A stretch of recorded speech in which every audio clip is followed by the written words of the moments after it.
Hello my friends, John LaRuffa here with another straight up solo, and today we're going to be taking a look at Cooper Island, the second printing that contains the little solo bot, so to speak, named Cooper. So let's take a look at this. Again, we're going to be taking a look at how this plays from a solo perspective. Not necessarily multiplayer at all, because I haven't played a multiplayer, but I've played it solo several times, so I'm going to tell you things I like and dislike about it so that they can help you figure out, do I want to buy this for a specific solo purpose? And again, please like and subscribe to my YouTube channel because it really helps me out and makes me very happy. All right, let's get started.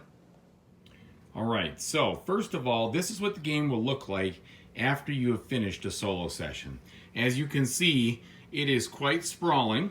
The Cooper AI deck kind of takes up all this room over here, and even though it looks super complicated, it's actually quite manageable because all of the rules for everything you have to do are contained in these cards right here. The steps, the whole nine. So that's really nice.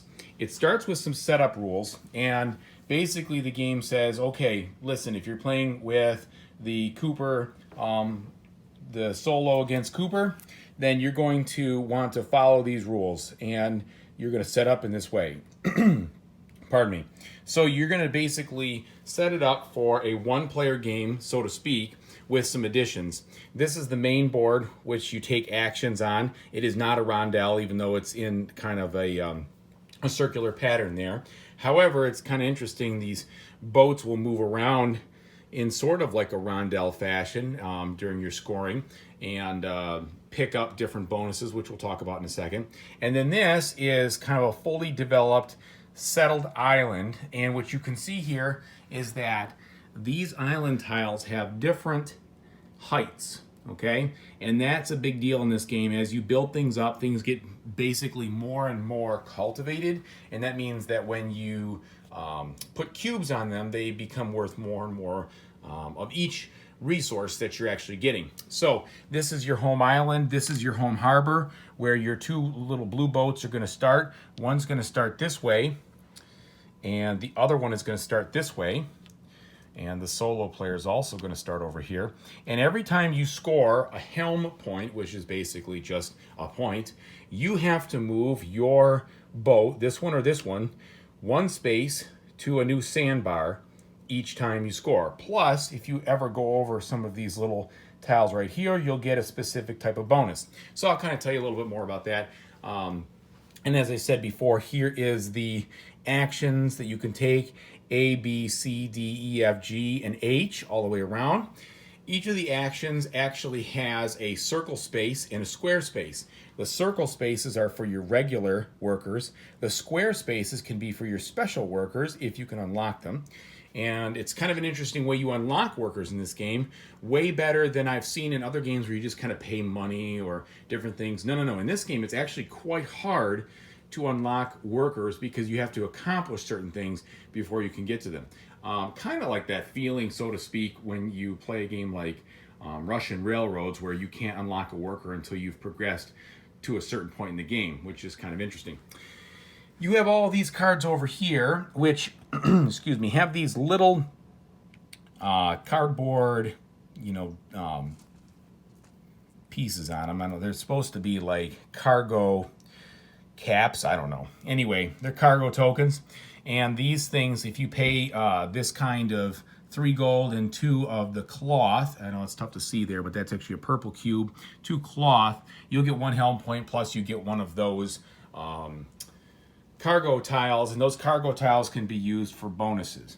And while we're here, look at this player board. There is a lot going on in this player board. Holy cow. But after you figure out what it says, it's actually quite useful because it tells you the costs of everything plus everything you can do in the game. So that's nice as far as all the special actions and different things. So there are no player aids in this game because it's all spelled out in iconography on the board. All right, then you also have these end game bonus cards, and you'll be able to potentially score those throughout the game depending on how you unlock different workers or put different workers on them. And then you've got some of these, which are basically like 5 victory points when you get them. And then in the back, they give you some specific one-time bonus when you get those. So that's kind of an overview of what you're seeing here. And you have a various amount of these landscape tiles. Like I said, you've got these scoring tiles here, some money, the various goods in the game, and some anchor tokens, which basically stall out your boat and are kind of like negative points. You can't move until you've paid off the anchors by spending 1 helm per anchor, and so it's kind of like a negative point that pins you down on the sandbar. Also, you're going to have this bag full of these double-sided 2 hex tiles, and you're going to draw these out and use these in a variety of the games, setting them down. So let's talk about what are the mechanics in this game. So there's lots of different actions, and I'm not going to spend the entire time telling you all the different ones because I'm sure there's instructional videos out there that will do that, but I'm going to tell you the types of actions you're going to do. You're going to draw tiles like I just showed you from the bag. Okay, you're going to place those tiles on your board. When you place a tile on your board, this is going to happen. First of all, you got to place it on unblocked, so you can't have ruined spaces, unexplored tiles that are next to something you've already explored. So you choose the side, okay, and you place it in there. Then you're going to put 1 cube of the appropriate kind on that tile. And when you do that, that cube is worth 1 wood and 1 food. However, if you end up playing that tile on a space that already has some elevation, and they call that cultivation, you can get extra stuff. So let's say I do this. All right, so if I place this right here, and they have to match except for this town tile. The town tile does not have to match. But if I go ahead and match like this, I put a cube now on top of here, and I put a cloth cube here. These are worth 2. Okay, so that is how you build up your economy in this game, by building higher and higher. Okay, but there are also incentives to explore more of the island, and you know, like any typical good Euro, and this is a beefy, meaty, brain burner Euro. Don't get your thoughts. When I looked at it, it didn't look like it. Holy cow, no. There's a lot to consider. It's not overly ridiculous on rules. It's just a lot of good, crunchy decisions to make. So anyway, when you do that, that's how you get more and more of the value out of your land, is by building higher and higher, okay? And so the basic flow of the game is going to be, so that's tiles. The other things that you can do are you're going to build income ships. You're going to build different town or city buildings, or whatever, settlement buildings. You're going to build statues and explore ruins, and you're going to get these crates off these boats. And so basically, let me give you a flow of how the game's going to work. The first phase is going to be the income phase, and basically you're going to do whatever it says on these spaces that have the little hand. Those hands are the income that you get, and you're going to do that. The Cooper solo bot does not do anything from the income phase, so he doesn't do anything. You do your income stuff, okay? And usually that revolves around placing tiles, getting some extra income, so on and so forth. Then you're going to take actions. The bot works very elegantly, okay? Now, when you start the game, you're going to pick one of these 4 strategy cards. There's 4 of them here. Those strategy cards set the strategy for Cooper. And I think this is really kind of unique because depending on what you pick depends on how he's going to focus his game. And then they tell you, okay, put the specific bonus tiles over here next to his display. Not bonus tiles, but royal order displays. And then give yourself the other ones. And then depending on the difficulty level, you're going to also give yourself different ones here too. I'm playing on easy. And by the way, I got destroyed 3 times in a row on easy. I'm pretty sure about this. I'm not grasping this game well enough yet to score well, but also he puts up one heck of a challenge. Okay, so he's beaten me by quite a lot, and I have to do some more thinking to be able to grasp how to score very well in this game. I can kind of see how to do it, I just can't figure out how to get there yet. But anyway, we'll get back to that later. So anyway, you set your strategy card, you set your difficulty, and then that is going to determine which potential cards are going to be in the first 2 or 3, really first 2 of the situation, or the deck. So he is going to, with this strategy card, use either D1 and D2, D1 or D2, and H1 or H2. So you randomize that, and basically it's going to set the top of your deck here. So let's just put these back. So on his turn, and this is all going to be, these top ones are random, he's going to flip over a card, and that card is going to tell you where to put a worker. And all this text on the top here basically says, if you get a 1 card, you put a normal worker down. Okay, so that's going to be one of these. It's going to block this spot. Now in this game, there is no worker blockage. It doesn't block it permanently, but you have to pay a fee to go there. Okay, the one exception is if you've already put one of your tiles or one of your workers in a space, you can't go back to that exact same space. This would not be allowed. That's illegal. All right, but if you had a square, you could use the square. Also, as you can tell on here, the squares have some kind of bonus action for going there first. So usually it's a discount or changes an either or to an and, or lots of different things. Some of the times it adds just a complete different action, like this one. This one adds use one of your income boats again, and then you get the main action over here. And this represents these cartographer points, which basically help you craft the land and select these singlets to build at any time. This game has a couple of different anytime actions that you can do kind of out of turn, and they revolve around crafting the land or moving things from your land to the warehouse, or sometimes with the market, kind of doing some exchanges. Again, I'm not going to get into all that, but there's a little bit of that anytime action flow to this game as well. So again, you're going to do what it says up here, okay? And then it's going to say, do something else in the green. And this is really important, and it's specific to each card. So in this case, it's telling you to lay down this guy who usually gives you a discount if you go to this spot when he's there. So you laid it down, it's like he got the discount, okay? That's also for turn order. This game is played in round counting. This game is played in 5 rounds. And then it'll say, if you have this specific card, go ahead and take a helm point. Well, in this case, he has that specific card number 4. So he would basically take his boat and sail over 1 space. Okay, now he ignores all this stuff, but he's going to spin around this little thing, and every time he gets here, it's going to be 5 points. When he comes back, it's going to be another 5, and you get points in between. So basically, every space you move is 1 point. All right, and so that's how he's going to score the majority of his points. He's also going to block you in different places. Sometimes if you block him, you get a bonus. Sometimes if you if you get blocked by him, you got to pay the usual fees and everything else. So there's a little bit of nuances there. This is a very easy setup to maintain and do. There's not a ton of like compare this, compare that. It looks complicated, but I'm actually very, very surprised at how well this little deck works out. So that's good. And then on your turn, you're going to take an action by placing a worker out someplace doing the action, and it's going to go back and forth. Usually you're going to have 2 turns per per round until you unlock a worker. Then you're going to get extra ones. The bot is always going to take 1 extra turn than you are, so he goes first and last, no matter how many guys you have. All right, and so that's the basic flow of the game. Now, what is there to like about it? I'll tell you in a second when we get back up here, but I want to point out a couple things.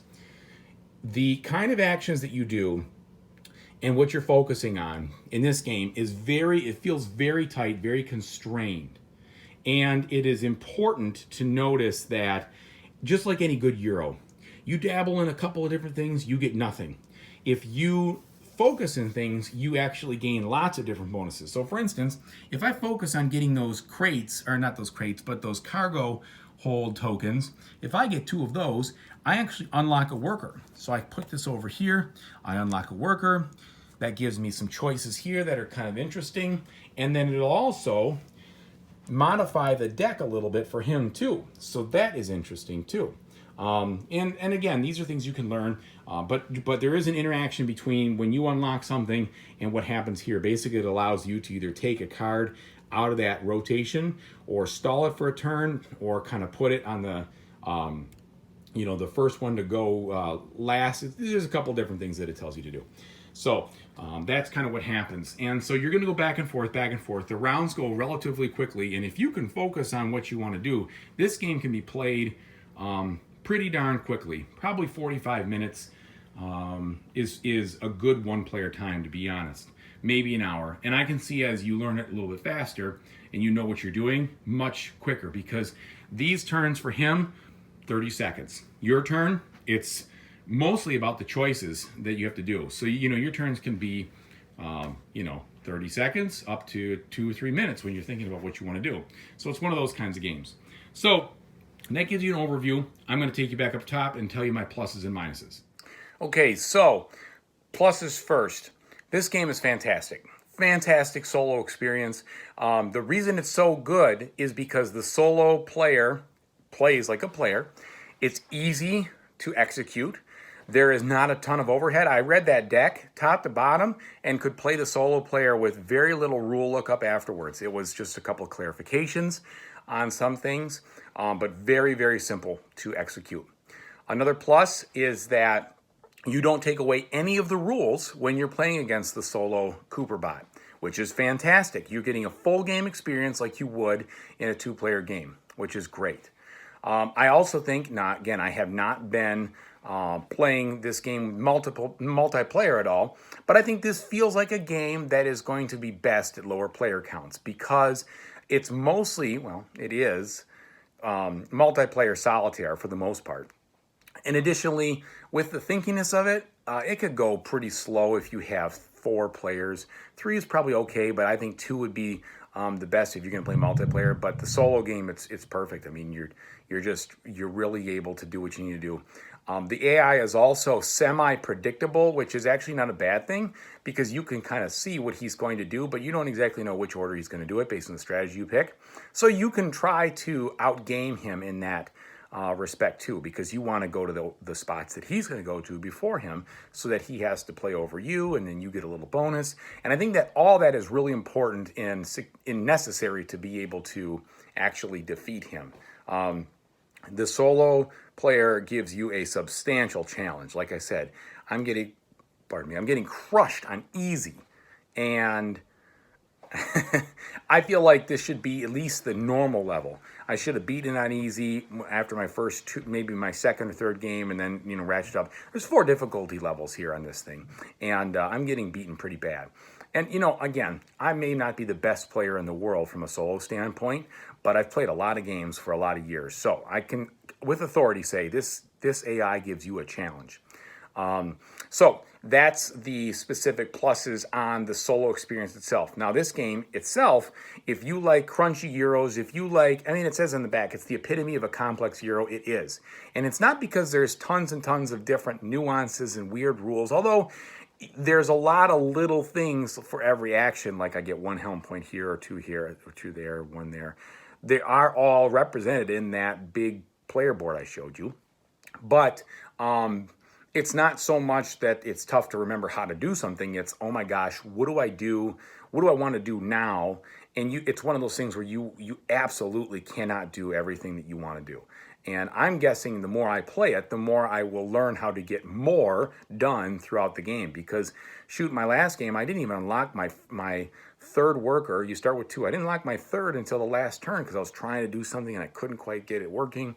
And in other games, usually I've been able to unlock it on turn 3 or turn 4. But this one, because of my choices beforehand, I got kind of held up on other things. And, again, there's some interesting tension there just by what the game presents.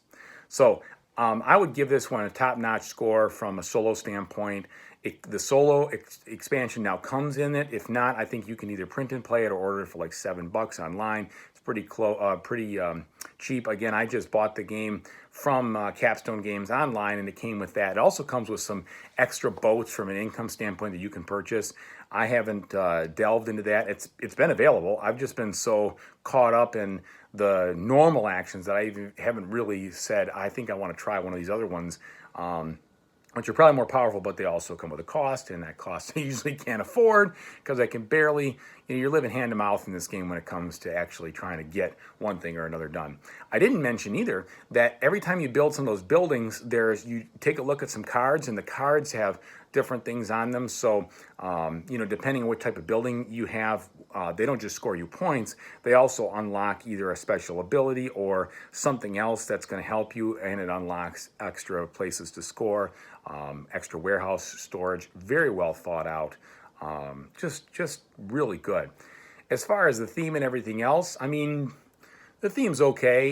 It's, you know, all there. I don't really notice it one way or the other whether it's really making me think, oh, I'm exploring a desert island. It's not like a game that's heavy on the theme. It's there and it's fine, and it actually has an interesting backstory of the dog and everything else.